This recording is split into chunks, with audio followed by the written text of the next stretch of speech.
네. 그래서 지금까지 설치 다 하신 분은 이제 실습 진행을 일단은 간단한 명령어는 요 웹 쉘에서 진행을 할 거고요. 이제 쿠버네티스 야물 파일 생성하는 부분은 이 온라인 VS 코드로 진행을 할 예정입니다. 일단 그 쿠버네티스에 들어가기 전에 간단하게 그러니까 도커랑 아마 컴포즈에 대해서 익숙하신 분들이 많긴 할 텐데 아주 간단하게 도커랑 컴포즈를 이용을 해서 기본적인 실습을 한번 하고 쿠버네티스로 들어가도록 하겠습니다. 그 워크샵 K8S 베이직 폴더에서 요 가이드 01 도커 부분을 지금 진행을 하도록 하겠습니다. 여기 들어가시면은 기본적인 명령어라고 나와 있는데요. 아마 많은 분들이 아실 텐데 도커 런하면 컨테이너가 실행되고요. ps 하면 목록이 확인되고 스탑 하면 중지, rm 하면 제거, 로그 하면 로그 보기, 이미지스 하면 이미지 목록 확인, 풀 하면 다운받고 rmi 하면 이미지 삭제까지. 네, 이 명령 아마 아실 거라고 보시지만 한번 쭉 한번 해볼게요. 일단 첫 번째로 우분투 컨테이너를 한번 생성을 해보겠습니다. 이 우분투 컨테이너를 생성하는 걸 복사하신 다음에 네, 여기서 실행을 해보시면은 우분투 18.04라는 이미지가 없기 때문에 다운로드를 하고 다운로드가 끝나면 이렇게 샵 표시로 해당하는 컨테이너에 접속이 된 걸 보실 수 있습니다. 그러니까 여기서 실행하는 명령어는 실제 지금 아마존 그 가상 머신에 컨테이너가 실행되고 그 컨테이너가 실행된 모습이죠. 네, 그래서 아주 기본적인 우분투 컨테이너를 한번 실행을 해봤고요. 특별한 옵션이 없이 실행을 했습니다. 그러니까 -rm은 실행이 끝나면 자동으로 삭제를 하라는 뜻이고요. -it는 이제 입력과 텍스트를 입력을 하겠다라는 그런 옵션입니다. 그러면 조금 더 복잡한 웹 애플리케이션을 한번 생성을 해보겠습니다. 이 애플리케이션은 4567 포트로 이제 포트를 오픈할 거고요, 웹으로. 그리고 이미지 이름은 워크샵 앱의 태그는 1이라는 이미지를 사용을 할 예정입니다. 요걸 한번 실행을 하고요. 그럼 당연히 이 이미지도 아직 이 가상 머신에 없기 때문에 이제 다운로드가 될 거고 다운로드가 끝나면 이제 실행이 될 겁니다. 실행은 이 4567로 됐을 거기 때문에 이 IP에 4567로 한번 접속을 해보겠습니다. 네, 접속을 하시면은 그 방금 생성한 컨테이너의 그 아이디가 이 웹브라우저에 표시되는 걸 보실 수 있고요. 그래서 이제 외부로 포트를 노출하고 그 컨테이너에 연결이 되는 것을 보실 수가 있습니다. 그리고 조금 더 어렵게 MySQL을 생성을 할 건데요. MySQL은 3306이라는 포트로 오픈을 할 거고요. 환경 변수로 패스워드를 안 넣겠다라는 설정을 해서 한번 MySQL을 생성을 해보겠습니다.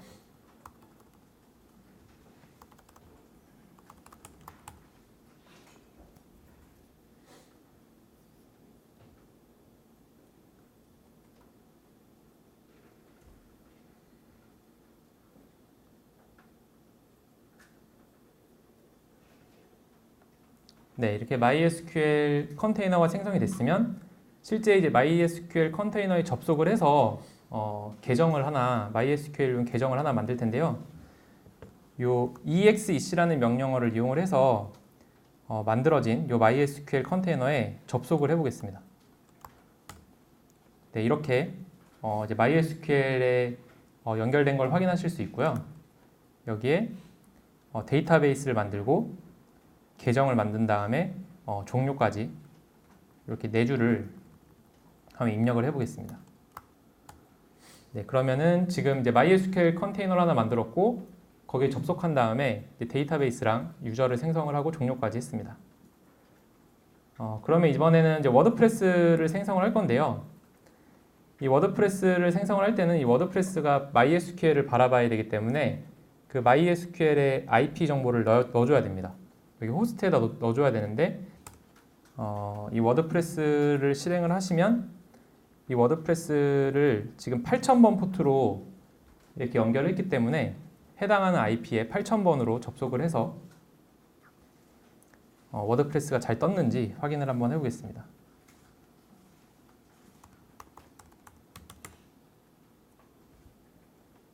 네, 이렇게 브라우저로 접속하셨을 때 워드프레스를 설치하는 화면이 뜨시면은 정상적으로 그 워드프레스가 떴다라고 보실 수가 있습니다.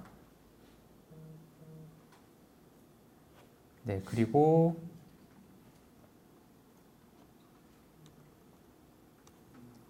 한번 컨테이너 목록을 한번 확인해 볼까요? ps라는 명령어를 이용을 하면 컨테이너 목록을 확인하실 수 있습니다. 지금 보시면 워드프레스가 하나 있고요. 그리고 MySQL이 하나 있고 또 아까 처음 생성한 웹 애플리케이션 총 3개의 컨테이너가 돌고 있는 걸 보실 수 있고요. 그 로그도 한번 확인해 볼까요? 도커 로그를 확인하기 위해서는 도커 로그스 하신 다음에 이 컨테이너에 아이디를 입력을 해주시면 됩니다. 그러면은 실제 컨테이너 안에서 그 생성된 로그를 이렇게 도커 명령어를 이용을 해서 보실 수 있고요. 종료도 한번 해볼까요? 종료도 이 아이디를 입력하시면 되는데요. 아이디를 이렇게 여러 개의 입력을 띄어쓰기로 하실 수도 있습니다. 그러면은 지금은 워드프레스와 MySQL과 요 웹 애플리케이션 3개를 다 이제 정지를 하는 명령어를 던졌고요.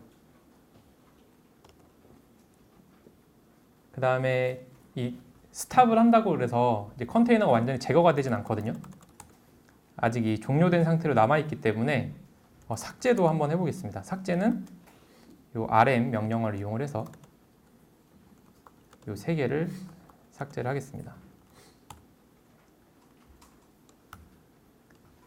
그리고 어떤 이미지가 지금 있는지도 요 docker images라는 명령어를 이용을 해서 확인하실 수가 있는데요. 네, 조금 전에 설치한 워드프레스와 우분투, MySQL 그리고 웹 애플리케이션 총 4개의 이미지가 있는 걸 확인하실 수 있습니다. 네, 지금까지는 그 도커에서 가장 기본적으로 사용할 수 있는 기능에 대해서 확인을 해봤고요. 여기서는 약간 생소하신 분도 있으실 수 있는데 네트워크라는 걸 한번 써보려고 하거든요. 이 네트워크는 뭐냐면은 가상의 이런 앱 네트워크라는 이름으로 가상의 네트워크를 하나 만들 거고요. 이 네트워크를 설정으로 해서 이 MySQL을 만들게 되면은 이 MySQL이라는 이름으로 그 IP 대신에 접속을 할 수 있게 됩니다. 그러니까 도커에서 제공해주는 굉장히 훌륭한 기능인 거죠. 아까 전에는 그 워드프레스에서 접속할 때 이 DB 호스트에 IP를 적었었거든요. 이렇게 172로 시작하는 IP를 적었었는데 이 가상의 네트워크를 만들고 거기서 이제 접속을 하게 되면은 이 MySQL 같은 경우에는 지금 포트도 오픈을 하지 않았어요. 그러니까 무슨 뜻이냐면은 위에서는 MySQL을 생성할 때 3306으로 오픈을 했고 거기서 이제 접속할 수 있게끔 되어 있었는데 이 네트워크를 가상의 네트워크를 생성하면은 이 네트워크 안에서는 서로 접속을 할 수가 있고 굳이 포트를 오픈하지 않아도 그 포트로 접속을 할 수가 있게 됩니다.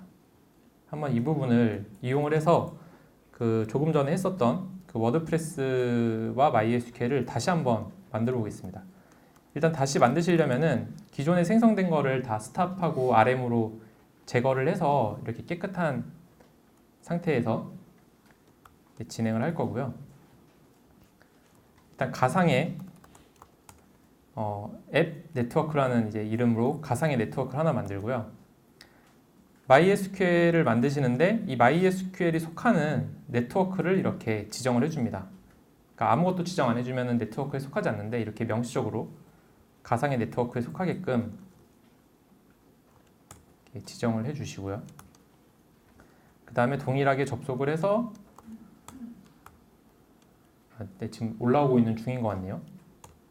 다시 한번 접속을 해서 WP라는 이름으로 계정을 만들고요. 그 다음에 워드프레스를 아까랑 동일하게 실행을 하는데 이 네트워크를 강제로 이제 가상의 네트워크에 속하게 해주고 DB 호스트를 IP가 아닌 MySQL이라는 이름으로 접속을 하게 하겠습니다. 네, 그렇게 하시고 이제 다시 8000번에 접속을 해보시면요. 네, 성공적으로 워드프레스가 뜨신 걸 보실 수가 있습니다. 그래서 도커 실습은 여기까지고요. 그러니까 기존에 아시던 거 플러스 이제 가상의 네트워크를 이용을 해서 그 네트워크에 속한 서비스들, 그러니까 컨테이너끼리는 IP가 아닌 그 컨테이너의 이름으로 접속을 연결을 할 수 있다는 사실이 중요하고, 그 기능은 이제 도커에서 제공을 해주는 거죠. 그런 어떤 컨테이너에 지정된 이름을 특정 IP로 이렇게 도메인으로 매핑을 해주는 걸 이제 도커라는 애가 해주는 거고, 그 부분에 대한 실습을 했고요. 연습 문제는 어떤 거냐면요. 방명록을 만들 건데요. 이 방명록은 총 3개의 컨테이너를 사용을 하거든요. 일단 밑에서부터 보면은 몽고DB라는 컨테이너를 이용해서 몽고DB를 띄우고요.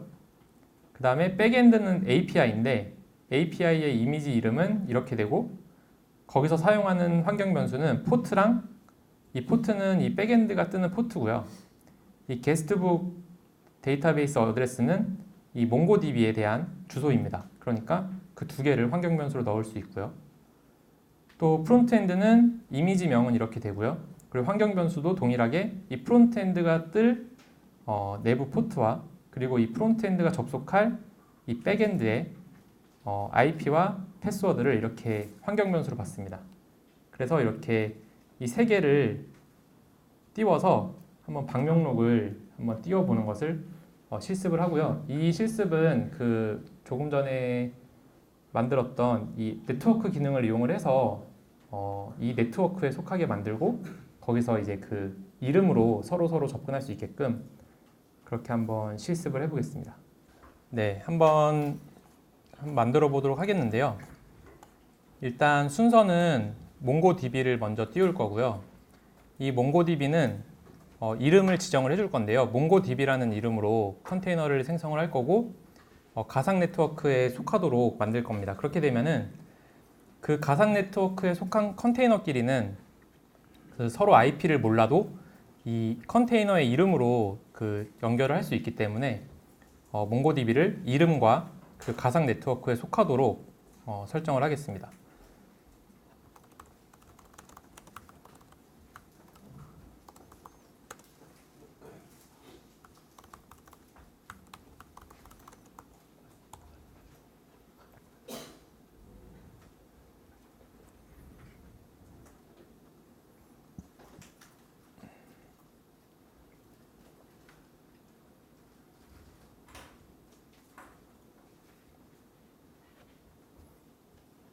제가 마이너스 D 옵션을 빼가지고 그냥 떴는데요. 그럼 이 창은 제가 죽이지 않고 두고 새로 쉘에 접속하겠습니다.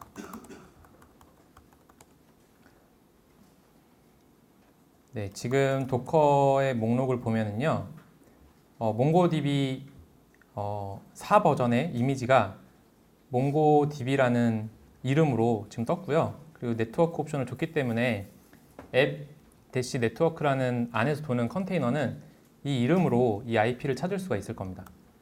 그럼 여기서 백엔드도 하나 만들어 볼 텐데요.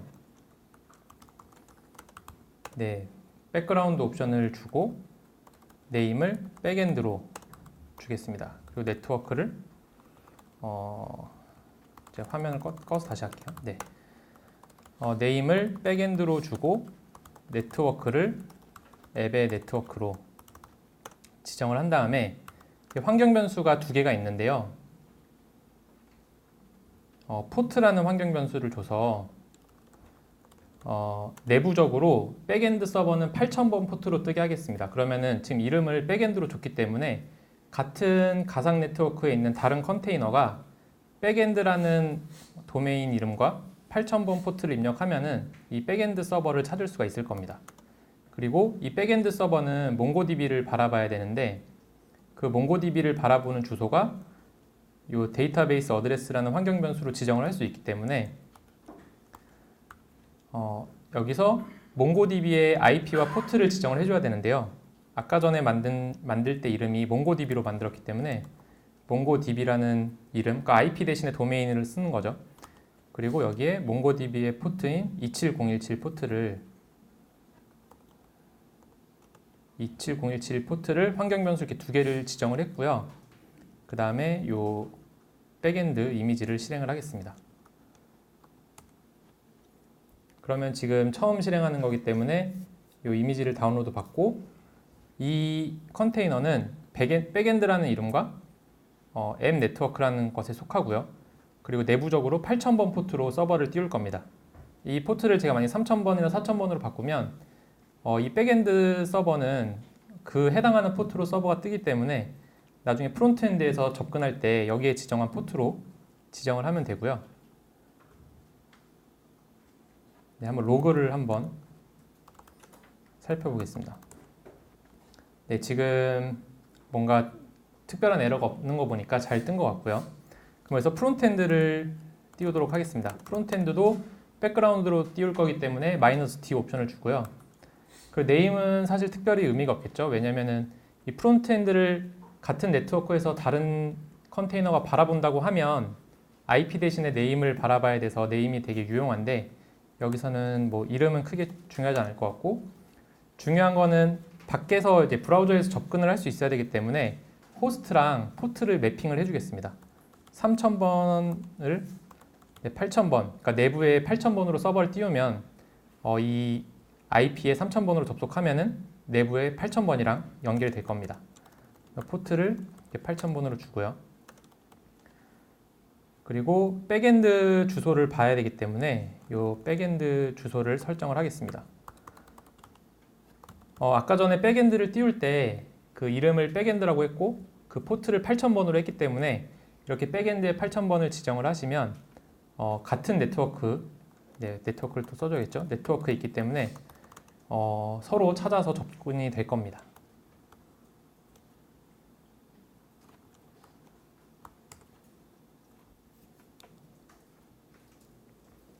네, 그러면은 요 IP에 3000번으로 접속을 해보겠습니다. 네, 그러면 이렇게 게스트북이라는 게 뜨고요. 이름과 메시지를 누르시고 포스트를 누르시면 정상적으로 이렇게 리스트가 보이시면은 백엔드를 거쳐서 그 백엔드는 다시 몽고DB에 데이터를 저장하는 그 과정을 성공적으로 하셨다고 볼 수 있습니다. 네, 그래서 여기까지 진행이 되신 분은 일단 현재까지 진행한 컨테이너를 다 제거를 하고 다음 도커 컴포즈 쪽으로 진행을 할 건데요. 그러니까 스탑을 전체 하시고 삭제하신 다음에 최종적으로 이 명령어를 입력을 해주시면 깔끔하게 현재 사용하지 않는 리소스를 정리를 해주게 됩니다.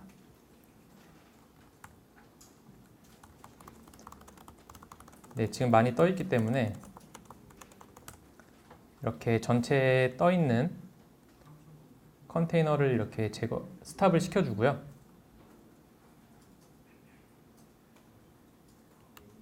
그리고 삭제도 한 다음에 아무런 지금 컨테이너가 없기 때문에 이렇게 깨끗해진 상태에서 요 도커 시스템 프론이라는 명령어를 이용을 해서 현재 시스템에서 필요하지 않은 자원을 다 정리를 하겠습니다. 그러면 이제 네트워크도 앱 네트워크라는 걸 만들었지만 아무도 사용하지 않기 때문에 이렇게 삭제한다라는 메시지가 나오고요.